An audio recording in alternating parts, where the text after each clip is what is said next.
தன் பாலினத்தவர் திருமண வழக்கில் மாறுபட்ட தீர்ப்பை வழங்கியிருக்கின்றனர். உச்சநீதிமன்ற நீதிபதிகள் மாறுபட்ட தீர்ப்பை வழங்கிய நிலையில் 4 நீதிபதிகள் கொண்ட அமர்வு இந்த வழக்கை விசாரித்த நிலையில் தீர்ப்பு வழங்க இருக்கின்றனர். மொத்தமுள்ள 5 நீதிபதிகளில் 4 நீதிபதிகள் தனித்தனி தீர்ப்பை வழங்குகின்றனர். தன் பாலினத்தவர் திருமண வழக்கில் உச்சநீதிமன்ற நீதிபதிகள் மாறுபட்ட தீர்ப்பை வழங்கியுள்ளனர். 4 நீதிபதிகள் தீர்ப்பை வழங்குகின்றனர். தன் பாலினத்தவர் திருமண வழக்கு தொடர்பாக தற்போது 4 நீதிபதிகள் தீர்ப்பை வழங்குகின்றனர்.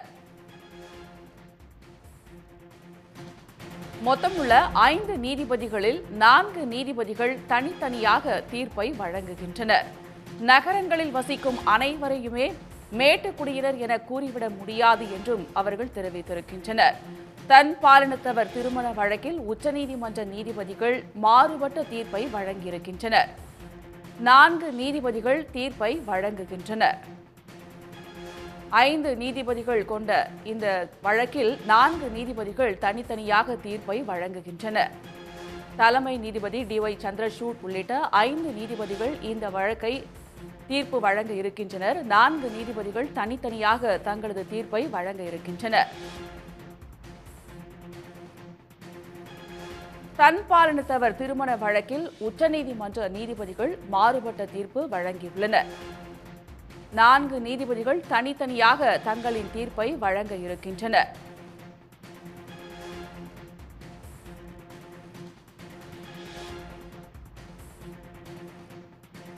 On entry 5 of the concurrent list, they would be obligated to create an institution because of the positive postulate encompassed in the right to marry. This argument cannot be accepted. As explained in the previous section, the state through the instrument of law characterizes marriage with 2 constituent elements, the expressive component and the material component. Marriage may not have attained the social and legal significance it currently has if the state had not regulated through law. Thus, while marriage is not fundamental in itself, it may have attained significance because of the benefits which are realized through regulation.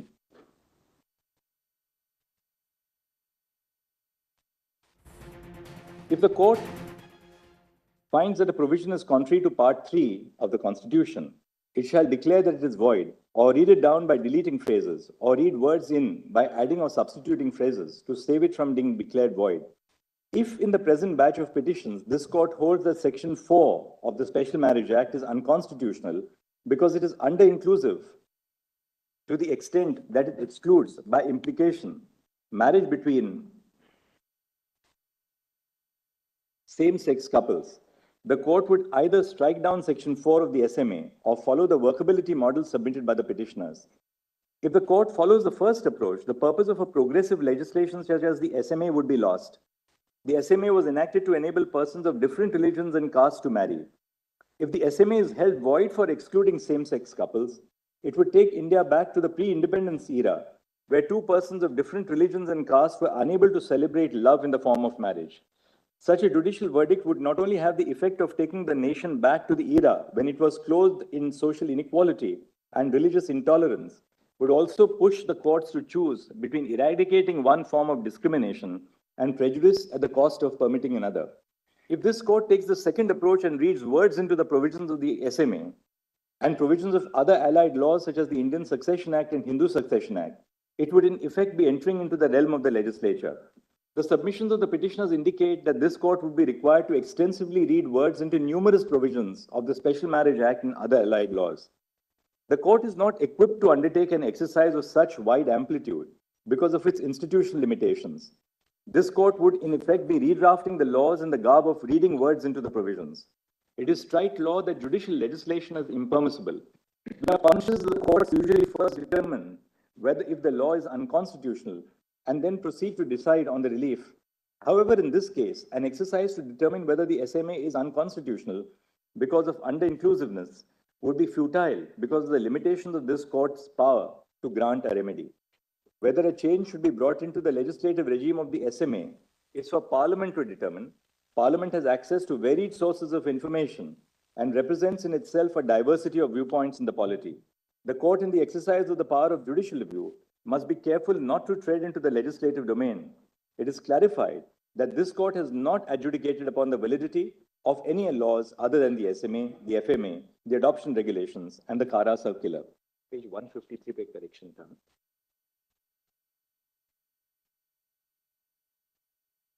The understanding of the Constitution, then I've said the goal of self-development and what it means to be human. This understanding of the Constitution is substantiated on the reading of Part 4 of the Constitution. To illustrate, Article 38 states that the state shall strive to promote the welfare of people. Then I've referred to Article 42 and Article 47. The Constitution, through both positive and negative postulations, inter alia capacitates citizens in their quest to develop themselves. Such capacity building enables them to achieve their full potential in both the private and the public space and to be happy. The Indian Constitution, unlike, say, the South African Constitution, does not expressly provide that the Constitution seeks to improve the quality of life and free the potential of each person. However, such an understanding can be gleaned from the provisions of Part 3 and Part 4. Thus, one of the purposes of the rights framework is to enable the citizenry to attain the goal of self-development. Humans are unique in many respects. We live in complex societies, are able to think, communicate, imagine, strategize, and to do more. However, that which sets us apart from other species does not by itself make us human. These qualities are necessary elements of our humanity, but taken alone, they paint an incomplete picture. In addition to these qualities, our ability to feel love and affection for one another makes us human. We may not be unique in our ability to feel the emotion of love, but it is certainly a fundamental feature of our humanity. We have an innate need to see and to be seen, to have our identity, emotions, and needs fully acknowledged, recognized, and accepted. The ability to feel emotions such as grief, happiness, anger, and affection, and the need to share them with others makes us who we are. As human beings, we seek companionship, and most of us value abiding relationships with other human beings in different forms and capacities. These relationships may take many forms: the natal family, cousins and relatives, friends, romantic partnerships, mentors, or students. Of these, the natal family, as well as the family created with one's life partner, form the fundamental groups of society. The need and ability to be a part of a family forms a core component of our humanity. These relationships, which nourish the emotional and spiritual aspects of our humanity, are important in and of themselves. Further, they are as important to self-development as the intellectual and eventually financial nourishment we receive through education. Self-development cannot be measured solely in terms of educational qualifications and financial capabilities. Such a description is to forget what makes us human. It is insufficient if persons have the ability and freedom to form relationships unregulated by the state. For the full enjoyment of such relationships, it is necessary that the state accord recognition to such relationships. Thus, the right to enter into a union includes the right to associate with a partner of one's choice, according recognition to the association, and ensuring that there is no denial of access to basic goods or services, which is crucial to achieve the goal of self-development.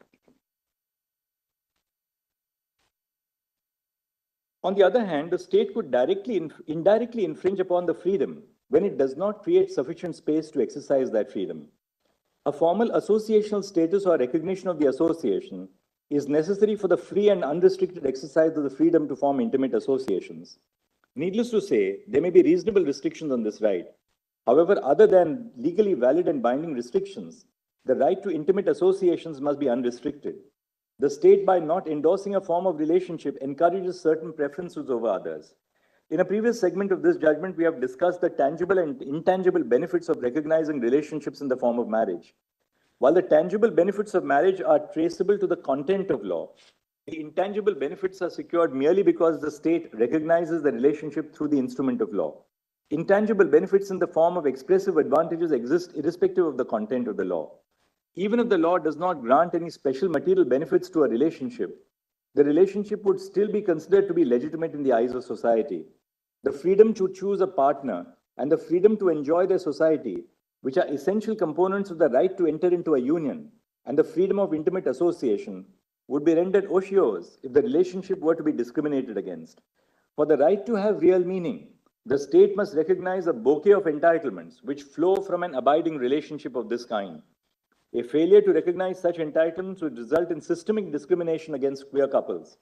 Unlike heterosexual couples who may choose to marry, queer couples are not conferred with the right to marry by statute. To remedy this, during the course of the hearing, the Solicitor General of India made a statement that a committee chaired by the Cabinet Secretary will be constituted to set out the rights which will be available to queer couples and unions.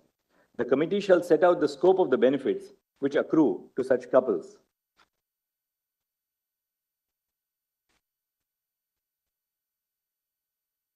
I've traced the right to form unions through a variety of provisions of the Constitution, and I'll refer to Article 19(1)(e) among other things. Citizens of India have the right to settle in any part of the territory of India in terms of Article 19(1)(e). They, like all other citizens, may exercise this right in two ways. First, they may build their lives in a place of their choosing in accordance with law, either by themselves or with their partner. They may reside in that place permanently, subject to other reasonable restrictions, including those intended to protect the rights of tribal communities. This right is uniquely significant to persecuted groups, such as queer persons, intercaste couples, or interfaith couples, who migrate from their hometowns to other places in the country, including cities.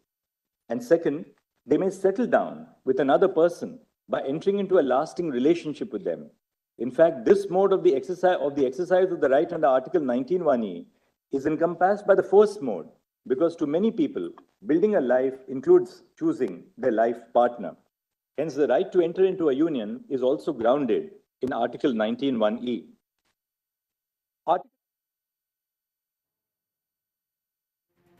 தன்பாலினத்தவர் திருமண வழக்கில் 4 நீதிபதிகள் தனித்தனியாக தங்களது தீர்ப்பை வழங்குகின்றனர். அதன் நேரலையை தற்போது பார்த்தோம். உடனுக்குடன் செய்திகளை தெரிந்து கொள்ள சன் நியூஸ் பெல் ஐகானை கிளிக் பண்ணுங்க.